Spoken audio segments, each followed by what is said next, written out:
Welcome back to Rock and Roll Rugby and George Ford, the name on everyone's lips right now. We know that England had gone through a serious stint of losses. They couldn't find their form. They went into this World Cup, a lot of people, including myself, thinking that if Argentina ever had an opportunity of beating England, it would be in this game. Oh boy, did it not work out like that. George Ford was just slotting through drop kick for drop kick, and with the scoreboard pressure pretty much just eliminating Argentina out of the game slowly but surely. It's the irony of rugby. If you think the last time you've seen so many drop goals, if you remember Yanni de Beer against England, I think it was the 99 World Cup, he also kind of won the game just with drop goals. And that's what you can do in rugby, just with drop goals. Now I think very, very clever from Borthwick, because England's form has not been great. They needed some confidence. Go to slot back and just do the drop kicks. And boy, can this guy drop kick, George Ford. His drop kicks was amazing. It was like from the halfway line. From all over, he was just knocking them through. And it never looked like he was going to miss these kicks. It was just outstanding from him. And overall amazing performance. His kicking he didn't miss a kick.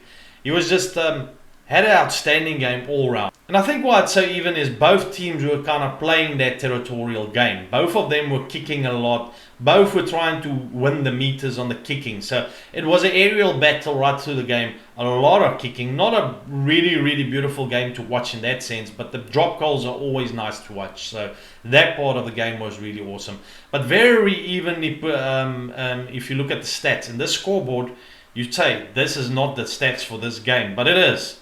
It's so even between these teams. Even if you look at possession the whole game, 51-49%, it was very close. Even first half, 54 for England, 46 for Argentina. So then if you look at the attack, when you look at meters carried, you see Argentina actually carried more meters. They made more runs with the ball, but they couldn't get anywhere. They made runs, they couldn't do much of it. Even the runs that England made, from a backline point of view, the guys were just struggling. Carries over the game line, you see Argentina had more. They really let this game go. They really disappointed themselves if you look at these statistics. And I'm sure the coaching staff afterwards will look at this, And then if you look at defenders beaten, they've even beaten more defenders than England. So offloads more than England. Mauls kind of similar. Rucks won. They were much better at the rucks. Argentina was much better at the rucks, and this is something they pride themselves in, because they play so much, rugby championship and all of that they are really good at the rucks, because they've learned to have to compete at the rucks due to playing against Australia, South Africa, all the Southern Hemisphere teams, and All Blacks. So from a kicking point of view, you see there, this is where England outsmarted the Argentines. They had 43 kicks out of hand. Argentina just 21, and the ones that England gave was definitely better kicks than Argentina's. 1,074 meters from kicks, where Argentina only 852. Kicks regathered, you also see England regathering more of their kicks. Kicks into touch a little bit more. But total kicks more than double than what Argentina did. So definitely came out to play the kicking game. From a set pieces, one poor performance by Argentina. Only 50% success rate. That's not good enough with scrums. England will be happy to have a 72%, but very poor from Argentina. And then from a line-out point of view, 7 out of 7 for England. Outstanding in the line-outs. Only 73% for Argentina. Again, very poor performance at the set pieces. I don't know. The Argentines just didn't look like the normal team to me today. Penalties conceded. This is probably what lost them the game. 13 penalties conceded versus 7 for Argentina.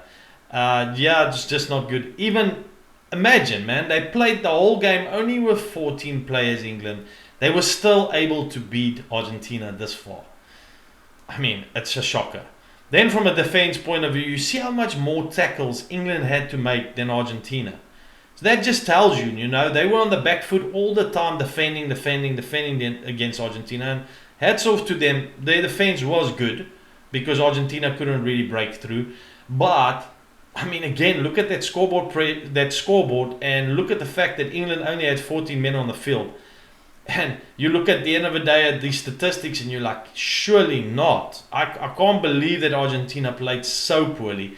But from an England point of view, take nothing away again. They deserve this win. You know, they really outsmarted Argentina with their kicking game. I mean, tackles missed. You see England also almost double what Argentina missed. So statistically, England played poorly, but they outsmarted Argentina on the day. That's all it really is. And then success rate, you can see tackle success rate, you know, even there, a bit poorer from England, 79% versus Argentina's 85%. Turnovers won. First, in their own half, they won 9 turnovers versus only 4. Again, you see how competitive Argentina is in the rucks. Turnovers won in opposition of also 6-4. You know, this was a tight affair. Argentina and England was very close. It was a tight affair. But then George Ford, slowly but surely, in that first half, every 10 minutes, 5-10 minutes, kicking through a drop goal. And at the end of the first half, 3 drop goals through, going into halftime 15-3. And I've got to say, standout players was George Ford, and the only other guy for me in the England team that really stood out was Courtney Laws. He had, I think, 2 or 3 turnovers just in the first half. He played outstanding first half. He was the one guy that was standing out. And I wasn't convinced halftime that this game is away from Argentina. Argentina was very poor in the back line. I don't know what's going on in that back line at the moment. Obviously, Michael Chick is trying new things with that back line and trying to, you know, start letting them play more of their back line as well. Forwards, they were decent, but in the back line, boy, they were poor. They were knocking on balls. They couldn't string together anything. It was just poor rugby from them all round. Now, that's the thing. I mean, going into halftime, you wouldn't say England was playing outstanding rugby. George Ford and Courtney Laws was playing outstanding rugby, but for the rest, not really. Then comes the second half, and boy, it's like Argentina, the wheels just came off. I don't know what was going on.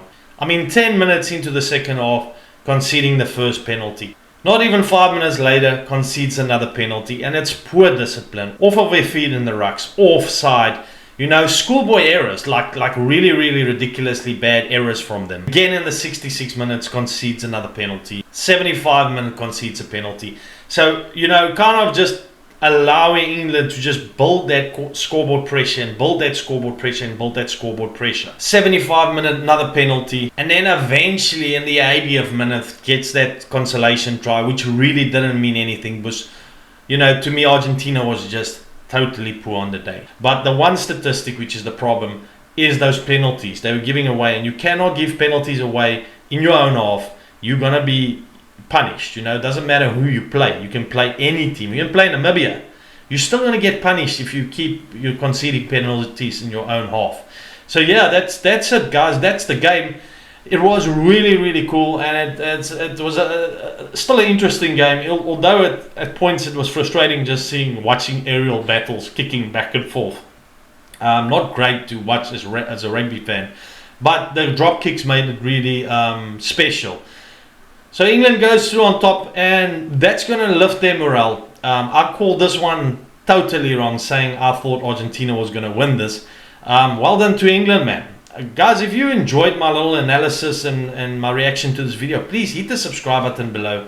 We're on our way to 2,000 subscribers, and I appreciate every single one of you. Thanks for watching. Catch you in the next one. Bye.